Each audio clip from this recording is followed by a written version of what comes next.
So as we finally have the cars back at the Indianapolis Motor Speedway, which just feels absolutely right for the series, as this is the pinnacle of the IndyCar schedule, and I would say just motorsports in general, that being the Indy 500, the greatest race in the world. But first, before we can get to that great race, we have another race on the IndyCar schedule, which is the Indy Grand Prix, one that is kind of up in arms in terms of, do fans love this race? Do fans dislike this race? Some describe it as boring, some describe it as a decent track. I personally enjoy the Indy Grand Prix track, and I feel like this weekend we got a pretty good day. We had a caution for the first time since St. Pete, which is absolutely insane. That streak is insane. Will not be topped in a very long time. I feel like for that to happen, having those consistent green flag laps for so long is just, it's insane.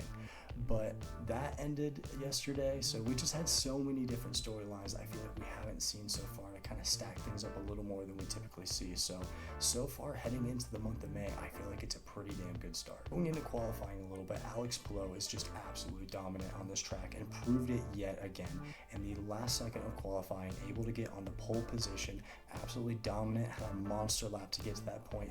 His dominance is something that I feel like is going to be talked about the more and more we get into the season and just seasons past this. He is absolutely dominating this season.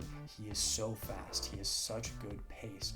Managing the tires and things like that during the races, it's just what this 10 team is doing is just unheard of, and gets another pole on the season. Other than the Alex Palou dominance, we had 3 RLL cars in the Fast 6. That is great to see. Graham Rahal starting second. A very good day for Graham, the driver who struggled a bit and was pushing for a race win. Unfortunately didn't get it today, but looked pretty damn good. Had some mishaps that kept him from a podium position. We'll get into that later. Louis Foster, the rookie, running in third, being able to run in that top pack, I feel like is a very good experience for him right now to kind of feel what that feels like in a race, especially with the start, not running in the mid-pack. Great to see for Louis Foster. I feel like is kind of in a similar situation possibly to a Christian Lundgaard. If we put him in better equipment, what could we possibly see out of him? Obviously, we need to see some more results from him so far, but I feel like he's having a decent rookie season so far, just steadily improving.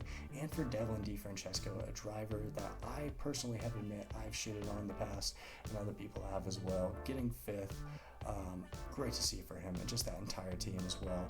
Scott McLaughlin starting out in 4th, great day for him. And Joseph Newgarden for Penske, a driver that has struggled a bit this season, which has been very odd for Joseph, who is a very talented driver. I mean, he's won back-to-back Indy 500s. He's very good in the ovals, but in terms of the street circuits, just not really pulling it together as much as he used to. But a very good qualifying day for him. Unfortunately, that really didn't translate into the race day, as he had issues even before the day got started. But good to see for him. Hopefully it kind of evens out a little bit as we get into the later part of the schedule. It just kind of remains to be seen. Other than that, though, a pretty good day of qualifying, I would say, as we had a lot of drama heading into it, and it was a really, really good day. As we went green, we had a pretty good start, as Graham Rahal was able to get that early push on Alex Palou and get the lead for a while. A very aggressive move that I liked from Graham. If you're going to be Alex Palou, you're going to have to push things early, and you're going to have to create some kind of unexpected opportunities, I feel like, to beat this team. And Graham was just trying everything that he absolutely had today and was running pretty well for a while. And even like Devlin DeFrancesco was trying to put the pressure on Alex Palou behind him when he was in 3rd at one point. And all these drivers were trying to put the pressure on Palou, who was still looking pretty good, was hunting from 2nd place as we went through the tire rotations as we went later into this race. But before we kind of get into that, unfortunately we had some unlucky things happen once again. Colton Herta, like I was saying earlier, with these bigger name drivers kind of having these issues. Colton Herta gets hit in the back. Didn't really see much of what the car was that hit him, but just saw that he had smoke in the back of his car, had to pull off a bit, which really hurt his day. He looked like he had a fast car. It's provided some good entertainment in the middle of the race as he unlapped himself and was trying to push as hard as he possibly could. Seemed to have a decent car on the day, but just some unlucky shit happening to Colton again. Like, first it's the pit issues, which he's just been having lately, and then this, it's just, he can't catch a break this season. Someone that's pretty damn fast just can't seem to catch a break. One thing I liked early from this race was the clear aggression and the fact that drivers seem to be pushing it a little harder than I feel like they were in previous races. We had some late braking, some lockups and things like that kind of made it interesting as guys were just pushing for position.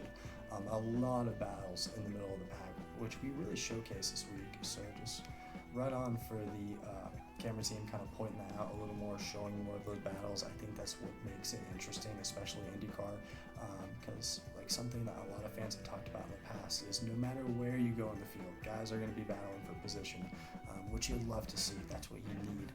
We don't need to be just talking about the leaders constantly. There's bigger stories in the field that we could be discussing, which we had as to get later into this. We had a lot of big movers in this race, which is great to see for a road course. But guys were just pushing the pace early, and before we get into the caution later, we had quite a few almost cautions where I was like, oh shit, is it finally going to come out? We had an incident where Marcus Ericsson spun out, was able to kind of regain the car a little bit. Felix Rosenquist had a big spin where I thought, oh, this is it. I can't remember who he ran into. Oh yeah, he was running on the inside, Rinus VeeKay running on the outside. Did not see Felix coming in on the inside. I don't think there was anything egregious or anything like that. But just running on the inside, taps the back of Rinus, spins out, and able to regain it, flip it around, and not crash into any of the fields. So I was really surprised not to see a caution come out there. So it really felt like for IndyCar, not that they were purposely doing it, but it felt like, hey, we're trying as hard as we can to keep this green streak going and not having a yellow. So I knew that it was eventually going to possibly come out in this race, but just when was going to be interesting, and it ended up happening later in the race. But so far, just great. But as we got deeper and deeper into this and we were getting through the pit cycles, what was happening? Alex Palou was slowly gaining on Graham Rahal, who was struggling towards the end of his last stint, struggling on the tires, and kind of having some issues with the rear of the car in terms of grip and things like that. Just struggling, and Palou was just gaining and gaining and gaining, and it was thought that he was possibly going to get this coming out of the pits. But before we even went into that last pit cycle, Alex Palou got the jump on Graham Rahal and was already pushing pace. I mean, this man is just absolutely insane. You can just say it again and again. It's historic numbers at this point, something that needs to be talked about more as we get farther into the season and past that, something we're going to look at 10 years from now and be like, holy shit, this is crazy, man. Like, I can't really explain it right now because it feels hard to, because I don't really have a good comparison to put it to. People are saying AJ Foyt, some are talking about some of these Scott Dixon years where he was winning all the time.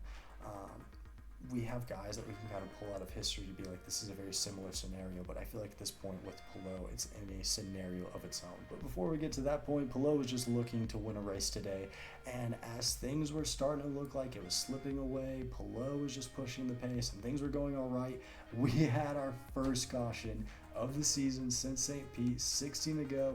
Unfortunately, David Malukas had to be the sacrifice for this, who was running a decent day after starting in 26th. Though sucked to see for him, but goes off track, car stalls, and the fans just go absolutely insane, which was funny to see. The crowd's going insane. You heard a lot of cheers. The commentators were going crazy. To see the crowd so excited for a caution made us realize how much we needed something like this and needed that excitement of a restart, which the restart wasn't even that crazy. It was just the fact that we haven't had one in so damn long that was like, geez, we really needed this. But unfortunately, yeah, on that restart, we didn't have a whole lot of chaos and a whole lot of moving in terms of positions. Alex Palou was still able to regain that lead, which is pretty much what the rest of the race ran, as we had Alex Palou in first place, Palou Award, who had a very good day in second place. So the start to the month of May for him is starting very well as he is pushing for an Indy 500 this year. And Will Power, just a very good points day, gets the podium and third.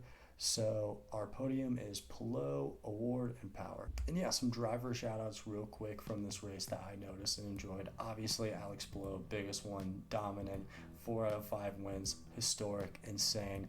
Nothing more you can say about that. I mean, there's tons more you can say, but we got to get into some other people. We've talked about Alex Palou a ton in this. Scott Dixon in 5th, starting out in 16th. It doesn't matter what you give this man. He will find a way to move up in the field. And that's something to talk about, too. These Chip Ganassi cars this year are just finding ways to have an overall pace compared to the other cars on the field. I don't know what they're doing differently over there, but it's not just Alex Palou. Scott Dixon finds a way to move up in every single race that he's been in. And even Kiffin Simpson, who struggled last year, is way better this year. So I don't know what they're doing over there, but they have something right. Marcus Armstrong finished in 7th after starting out in 15th. So a quiet but good day for him, a good points day, which I feel like we don't talk about enough. Kyle Kirkwood in 8th after starting out in 21st. And your biggest mover, Rinus VeeKay, who started out in 24th. So Rinus having himself another great weekend, a top 10 for him.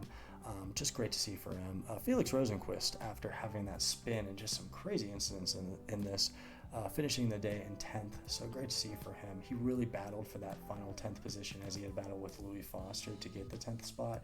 So that was great to see guys fighting for any position that they can. You'll love to see it. Overall, I feel like things are looking good for IndyCar. In terms of an overall championship, we're probably going to have to give this thing to Alex Palou early. But we can possibly still have some new winners. Gonna have to wait and see, especially as we get into the oval part of the schedule. It's curious to see how he's gonna do there and how that championship lead kind of maybe stacks up or dwindles a bit, as it did last year. But overall, I feel like IndyCar is in a good spot. It's going to be interesting heading into the Indy 500 if Honda is going to kind of keep some of that dominance it's had over Chevy this season, or if we're kind of going to see a flip for the 500. Remains to be seen. Yeah, I did love to hear any thoughts down below just about the Indy GP in general. Did you enjoy it? Did you not? Any comments about that? And your thoughts about the Indy 500? Any possible predictions? I'm going with my choice of this year being Palou Award. I want it to be Palou after seeing last year and that absolute heartbreak. It's hard not to root for him. I mean, that absolutely hit me last year, I feel like, when I saw that, and hit many others. So I'm rooting for him this year. Be interested to hear who you all are rooting for. And possibly as we get later into this championship run, do you think there's going to be anything happening with that, or are we just going to give it to Alex Palou early? So like I said, any thoughts down below? Our next race on the schedule is the Indy 500. I can't wait. Let me know what you all think. And honestly, just have a great rest of your day. Take care. Take it easy.